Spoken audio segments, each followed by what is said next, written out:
My name is Amelia. I didn't grow up rich, but I still managed to get a job and get married.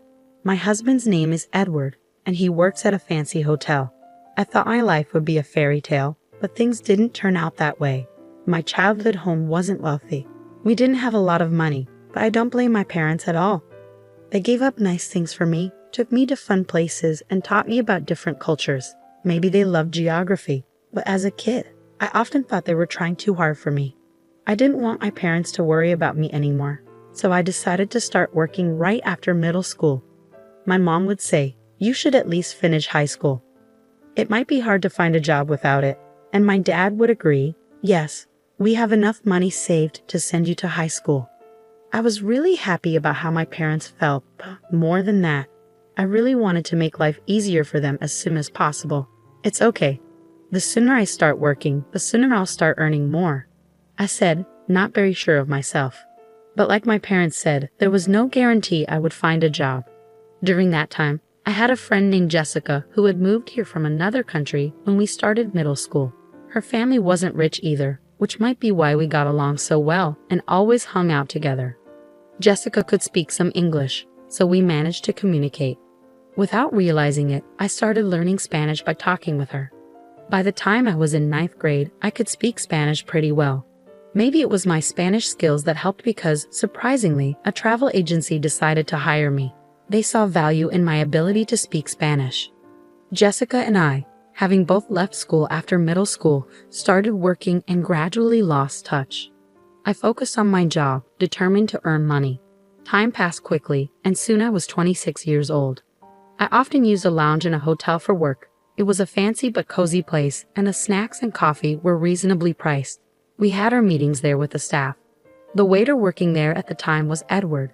The hotel hosted many foreigners, so he spoke Spanish too. Sometimes I would be there with foreign guests. Maybe because we both spoke Spanish, we connected right away.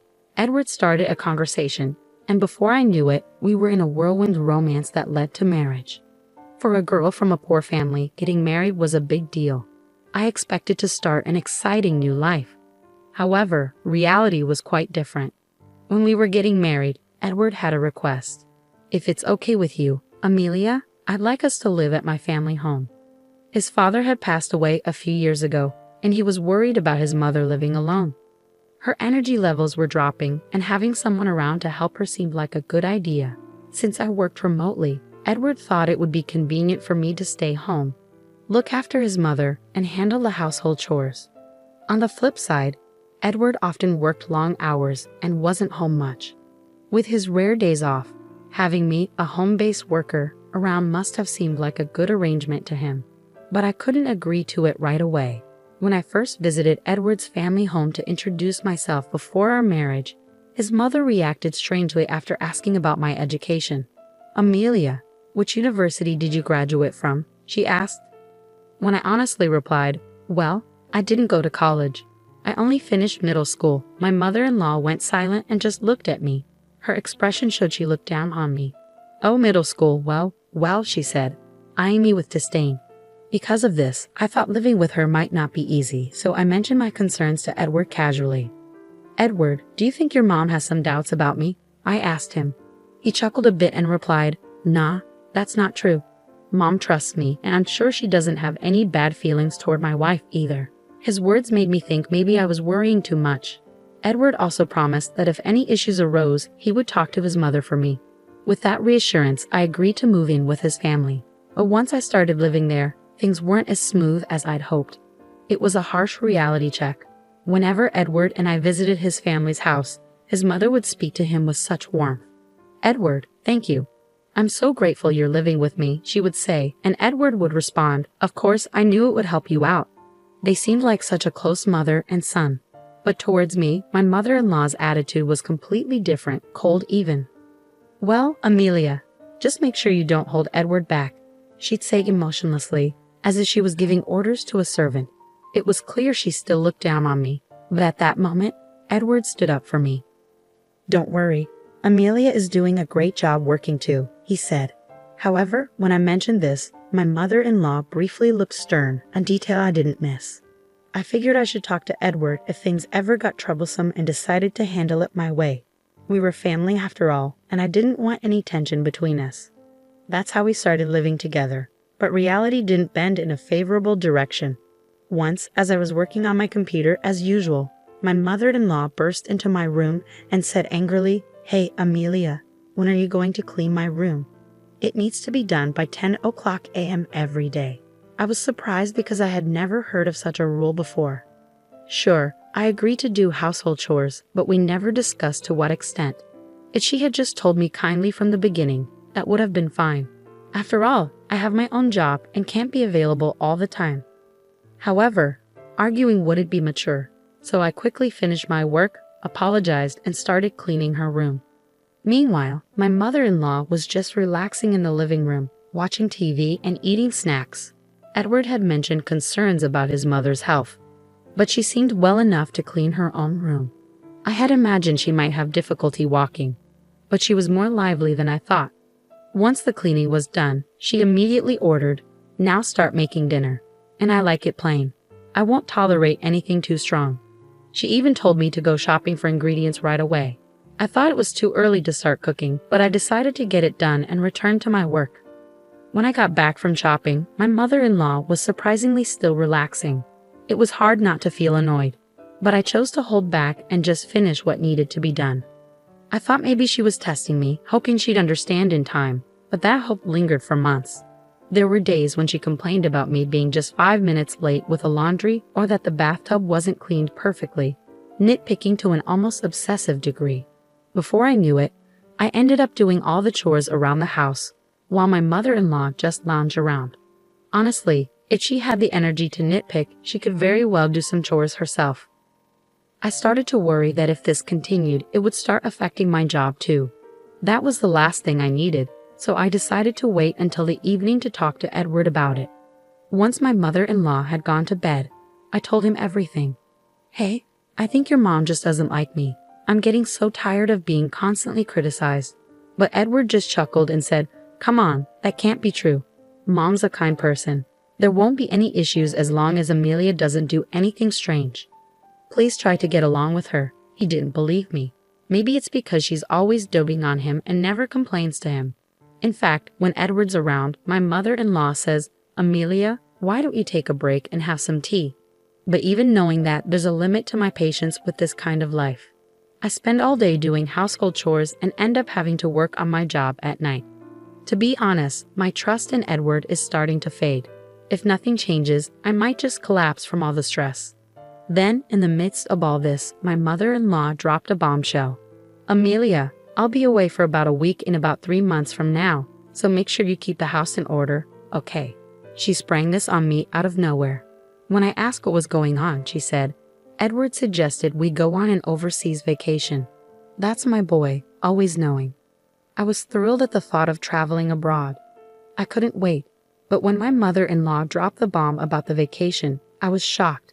Edward hadn't mentioned a word of it to me, and it seemed like I was being left out, expected to stay behind and manage the house. I needed to talk to Edward about this right away, so I brought it up that night. His response was surprising.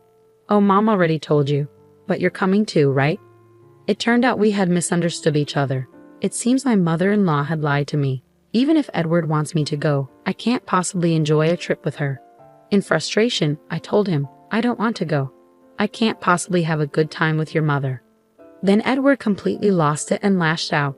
"Amelia, what the heck are you saying? How long are you going to keep up this childish nonsense? I won't allow you to speak ill of Mom like that. You better reflect on this. It's a vacation abroad for crying out loud, and I want to enjoy it too," he retorted. I was completely shocked. I couldn't believe Edward wouldn't trust me this much. Staying in that house had become nothing but agony for me. To prove to Edward that I was telling the truth, I decided to take action. The next day, since Edward was off work, the 3 of us had breakfast together. That's when I confronted my mother-in-law. "You're trying to leave me out of the trip abroad, aren't you?" My mother-in-law replied defiantly, "Oh, did I say that, Amelia? If you want to come, just come along, right?" But Edward interrupted, "Hey, Amelia, don't you understand yet? Apologize to Mom. Why are you being so defiant? You're not a child anymore." Despite my desire to clear things up and make Edward understand, my mother-in-law insulted me in the worst way. Well, maybe Amelia should just stay home, right? It's too early for someone like you to travel abroad. You won't appreciate the experience with your lack of education.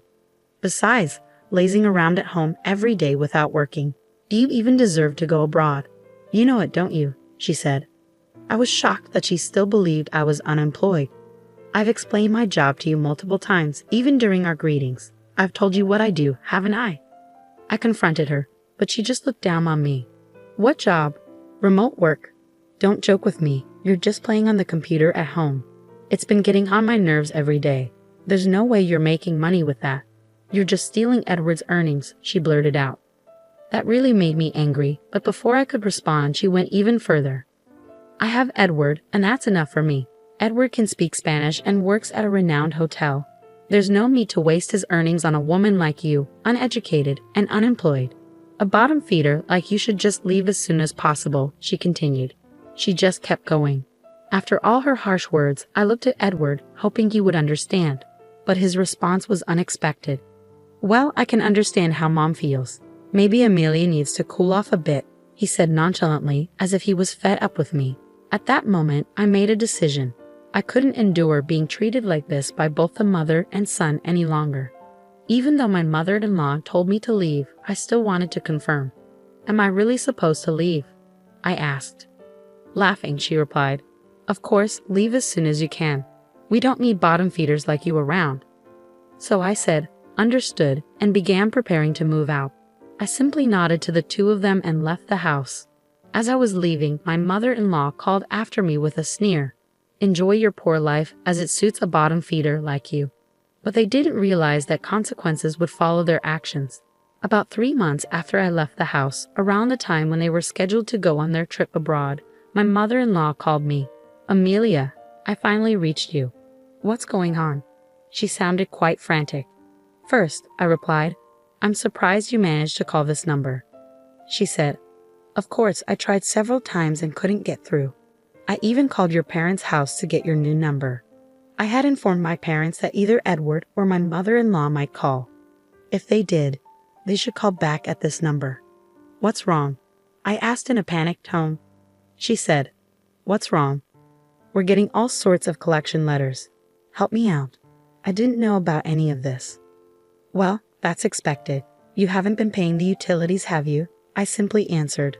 My mother-in-law seemed lost in her thoughts. I absolutely thought Edward was covering our living expenses. To find out you were paying for everything, why didn't you tell me? I had no idea you were making that much money.